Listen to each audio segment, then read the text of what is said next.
আমি আপনাকে ধন্যবাদ জ্ঞাপন করছি আমার ব্রাইট নিউজ 29 চ্যানেল এবং জাতীয় পত্রিকা দৈনিক কাছের আলোকিত দর্শক থেকে আমি সাংবাদিক ফরাজ ভাই ভ্রাম্যমাণ রিপোর্টার এবং কুমিল্লা জেলা প্রতিনিধি হিসেবে আপনাকে অসংখ্য ধন্যবাদ। স্যার আমি আপনার কাছে জানতে চাচ্ছি যে আজকে আপনার অনুভূতিটা কেমন আছে সেই কথাটা চ্যানেলে তুলে ধরবেন সম্মানিত ওমর ফারুক স্যার। শুভ সকাল। আজকে এই আসন্ন ঈদুল আজহা খুবই কাছে। ঈদুল আজহার কয়েকদিন পূর্বে এখানে উপস্থিত হয়েছেন জনাব ফরাদ জাহান ধর্মঘট প্রতিনিধি। তো আমি এই চ্যানেলের মাধ্যমে আসন্ন ঈদুল আজহা উপলক্ষে চৌদ্দগ্রাম উপজেলাবাসীকে অগ্রিম শুভেচ্ছা জানাচ্ছি, সাথে সাথে এই চ্যানেলের শুভকামনা করছি। ধন্যবাদ সবাইকে। আমি ধন্যবাদ জ্ঞাপন করছি আপনাকে। অবশেষে আমি যদি আমাদের ফারুক স্যার সম্পর্কে যদি বলতে হয় তাহলে আমি বলবো আমি কিংবদন্তির কথা বলছি, আমি আমার পূর্বপুরুষের কথা বলছি, যার করতলে পরিমাটি সৌরভ ছিল, যার পিঠে রক্ত জবার মতো ছিল।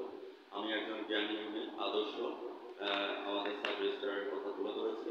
আমাদের ব্রাইট নিউজ 29 চ্যানেল থেকে আপনাকে আমি ধন্যবাদ জ্ঞাপন করছি sir. May Allah bless you, ভালো থাকেন, সুস্থ থাকেন, ঈদের অগ্রিম শুভেচ্ছা রয়ে গেছে। ধন্যবাদ আপনাকে। আর আরেকটা জিনিস স্যার আমি আপনার কাছে জানতে চাচ্ছি যে স্যার আজকে যে আপনার মমতা বন্দ্যোপাধ্যায় জননেত্রী শেখ হাসিনার কাছ থেকে আপনি গেট টুগেদার করেছেন, সেক্ষেত্রে আপনার অনুভূতিটা কেমন আছে স্যার এটা চিন্তা করবেন।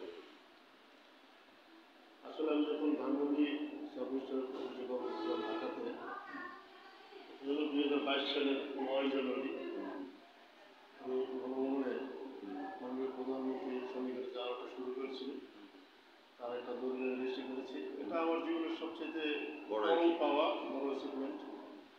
আমার কোথায় জীবনে এটা সবচেয়ে একটা সফল একটা বিষয়। অত্যন্ত আন্তরিক পরিবেশে তার সাথে কথা বলার সুযোগ পেয়েছি, অত্যন্ত সুন্দর একটা দলিল রেজিস্ট্রি করতে পেরেছি। আমার জীবন সবচেয়ে একটা স্মরণীয় ঘটনা। আমি যতদিন বেঁচে থাকবো এটা আমার সাথে ভালো থাকবে। আমি মাননীয় প্রধানমন্ত্রীর নিকট আন্তরিক তার সকল তার দলীয় কামনা করেছি।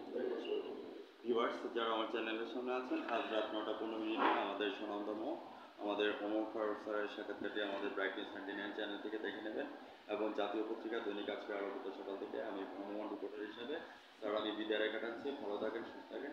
ধন্যবাদ স্যার।